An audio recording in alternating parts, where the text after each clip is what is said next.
ગર્ભાવસ્થાને 3 ભાગમાં ડિવાઈડ કરેલી છે. ફર્સ્ટ ટ્રાઇમેસ્ટર, સેકન્ડ ટ્રાઇમેસ્ટર અને થર્ડ ટ્રાઇમેસ્ટર. પ્રેગ્નન્સી જોઈએ તો 9 મહિના અને 40 અઠવાડિયા થાય, બરાબર. તો 9 મહિના કે 40 અઠવાડિયા, એ 40 અઠવાડિયામાં 1 થી 13 અઠવાડિયા એટલે ફર્સ્ટ ટ્રાઇમેસ્ટર.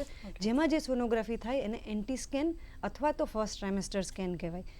એન્ટી સ્કેનમાં અમે જે જોઈએ એ બાળકના જેટલા બી અંગો એ વખતે ડેવલપ થયા હોય એ જોઈએ. એની સાથે સાથે રંગસૂત્રની જે સૌથી મોટી ખામી કે કોમન ખામી છે જેને ડાઉન સિન્ડ્રોમ કહેવાય, એના માટેના અમુક માર્કર અમે સોનોગ્રાફીમાં જોઈ શકીએ, જેમ કે બાળકનું નાકનું હાડકું, બાળકની ગરદન નીચેનું પાણી કે બાળકના હાર્ટમાંથી ફ્લો, જે બહુ જરૂરી હોય છે પહેલાં 3 મહિનામાં જોવું. એના પછી આવે પછીના 3 મહિના, જે 14 અઠવાડિયાથી લઈને 28 અઠવાડિયા સુધીને સેકન્ડ ટ્રાઇમેસ્ટર કહેવાય.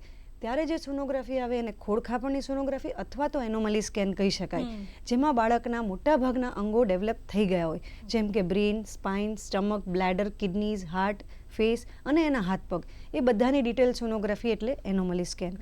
અને ત્રીજું આવે 28 અઠવાડિયાથી લઈને 34 અઠવાડિયા સુધીમાં, જેને ગ્રોથ અને ડોપલર સ્કેન કહેવાય. એટલે કે બાળકનો વિકાસ અને વજન અને બાળકનું જે લોહી બરાબર પહોંચે છે કે નહીં એના માટેનું સ્કેન એટલે ડોપલર સ્કેન. આ 3 મહત્વના સ્કેન છે જે પ્રેગ્નન્સીમાં દરેક માતાએ કરાવવા જોઈએ.